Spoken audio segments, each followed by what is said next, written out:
Cam जो public. तो आज हम करने वाले हैं स्टेटिस्टिक के अंदर एक टॉपिक है बायनोमियल डिस्ट्रीब्यूशन। तो बायनोमियल डिस्ट्रीब्यूशन का हम एक क्वेश्चन सॉल्व करने वाले हैं। तो देखते हैं क्वेश्चन क्या दिया हुआ है। तो क्वेश्चन है कुछ ऐसा।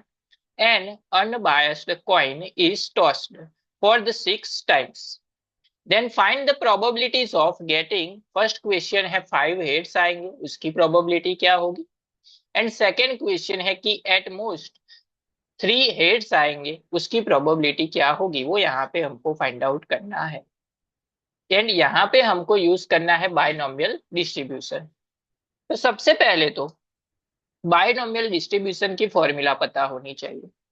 सो बायनोमियल डिस्ट्रीब्यूशन की फॉर्मूला होती है probability of X is equal to N C X P of P raise to X and Q raise to N minus X, ये उसकी फॉर्मूला है। अभी यहाँ पे सबसे पहले तो ये जो एन है वो क्या है, तो एन जो है वो क्या होता है, कितने टाइम्स हमने वो एक्सपेरिमेंट किया है। तो कितने टाइम्स टॉस किया है, 6 टाइम्स। तो यहाँ पे एन की जो वैल्यू है वो क्या हो जाएगी, 6। उसके बाद एक्स की जो वैल्यू है वो होती है क्वेश्चन में, कि जैसे कि 5 हेड्स आए वो फाइंड करना है। तो एक्स की जगह पे हम जब ये 5 के लिए सॉल्व कर रहे हैं तो एक्स की जगह पे क्या लिखेंगे, 5।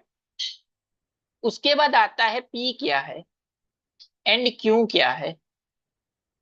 तो पी जो है, यहाँ पे हमने क्या एक्सपेरिमेंट है, कॉइन को क्या किया, टॉस किया। तो कॉइन को टॉस करेंगे एंड क्वेश्चन क्या है कि हेड आए, उसकी प्रोबेबिलिटी क्या होती है। तो 1 टाइम अगर हम कॉइन को टॉस करें एंड उस पे हेड आए, उसकी प्रोबेबिलिटी क्या होती है, 1/2।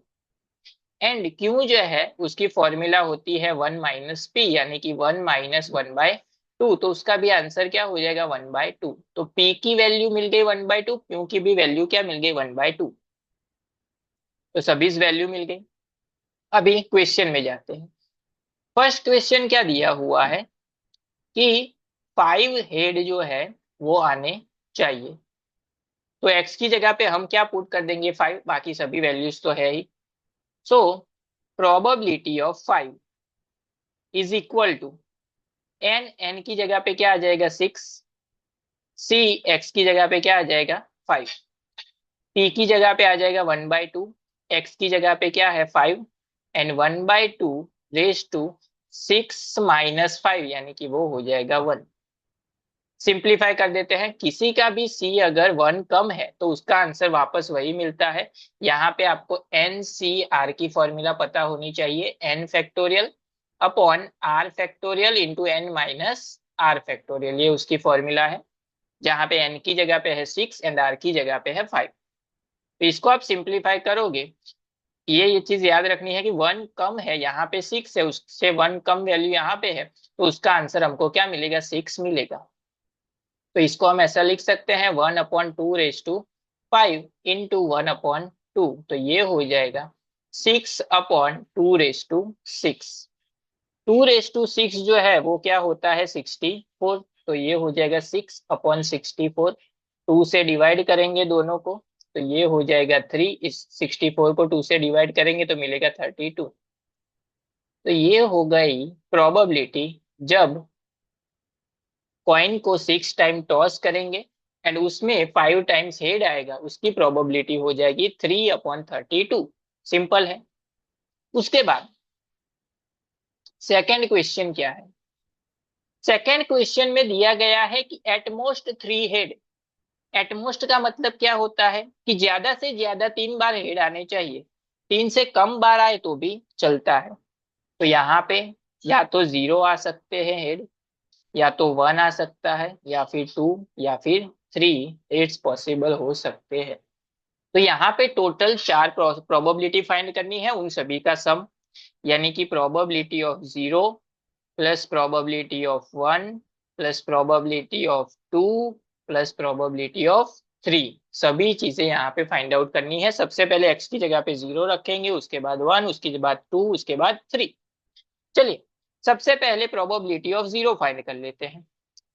तो एन सी एक्स यानी कि 6 C 0, P raise to X यानी कि 1/2 रेस टू 0 एंड 1/2 n-x, यानी कि 6 - 0, तो वो क्या हो जाएगा 6। किसी का भी सी अगर 0 है तो उसका आंसर हमको क्या मिलता है, 1 मिलता है। किसी की भी पावर 0 है तो उसका भी आंसर क्या मिलता है, 1 मिलता है। Into 1/2 raise to 6। So 1/2 raise to 6 हो जाएगा। 2 रेज टू 6 जो है वो होता है 64। तो 0 टाइम्स हेड आएगा, उसकी प्रोबेबिलिटी क्या है, 1/64। फर्स्ट मिल गया हमको। उसके बाद सेकंड पे जाते हैं, प्रोबेबिलिटी ऑफ 1 फाइंड करते हैं। तो जहां जहां पे 0 है वहां वहां पे 1 पुट करना है। तो 6C1, 1/2 raise to 1 and 1/2 raise to 6 - 1, यानी कि यहाँ पे 5 पावर आएगी। 6C1, किसी का भी सी अगर 1 है तो उसका आंसर 6 होता है। इंटू 1/2 इंटू 1/2 रेज टू 5, तो ये हो जाएगा 6/2 raise to 6। So 6/2 raise to 6 होता है 64। 2 से डिवाइड करेंगे तो मिलेगा 3/32। ये हो गई प्रोबेबिलिटी ऑफ 1, यानी कि 1 टाइम हेड आएगा उसकी। उसके बाद प्रोबेबिलिटी ऑफ 2 फाइंड कर लेते हैं। प्रोबेबिलिटी ऑफ 2 यानी कि x की जगह पे 2। So 6C2, 1/2 raise to 2 into 1/2 raise to 6 - 2, यानी कि 4। 6C2, एनसीआर की फॉर्मूला देखी थी तो 6 फैक्टोरियल अपॉन 2 फैक्टोरियल, 6 - 2 यानी कि 4 फैक्टोरियल। यहाँ पे हो जाएगा 1/2² इंटू 1/2 रेज टू 4। सिंप्लीफाई, इसको हम लिख सकते हैं 6 × 5 × 4 factorial upon 2 × 1 × 4 factorial. 4 factorial 4 factorial cancel, 2 3 × 6 cancel. यहाँ पे आ जाएगा 1/2 रेज टू 6। तो ये हो जाएगा 3 × 5 = 15 अपॉन 2 रेज टू 6 होता है 64। तो इसका आंसर हो जाएगा 15/64। उसके बाद लास्ट प्रोबेबिलिटी ऑफ 3 फाइंड कर लेते हैं। तो x की जगह पे 3 पुट करेंगे। तो 6C3, 1/2 raise to 3 and 1/2 raise to 6 - 3, यानी कि वापस मिलेगा 3। 6C3 यानी कि 6 फैक्टोरियल अपॉन 3 फैक्टोरियल, 6 - 3 यानी कि into 3 factorial. 1/2 raise to 3 into 1/2 raise to 3, simplify कर लेते हैं तो ये हो जाएगा 6 × 5 × 4 × 3 factorial upon 3 × 2 × 1 × 3 factorial. 3 factorial 3 factorial, 3 2 × 6, यहाँ से cancel. Into 1/2 raise to 3, 2 raise to 3 हो जाएगा 2 रेज टू 6। तो ये हो जाएगा 20/64। अभी यहाँ पे 64 वाला आंसर ही हम रखते हैं, यहाँ पे 6/64 ही लिखते हैं। क्यों? क्योंकि एलसीएम लेने में क्या रहेगा, इजी रहेगा। सभी का क्या करना है, एडिशन।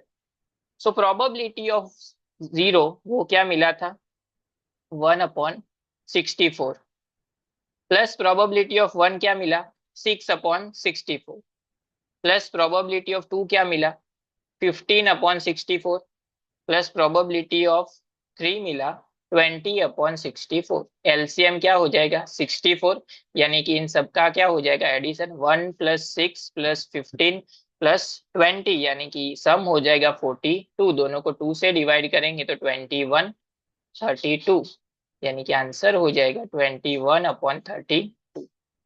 तो probability of getting at most 3 heads, उसकी प्रोबेबिलिटी क्या हो जाएगी, 21/32। तो इस तरह से आप बाइनोमियल को यूज करके प्रोबेबिलिटी फाइंड कर सकते हो।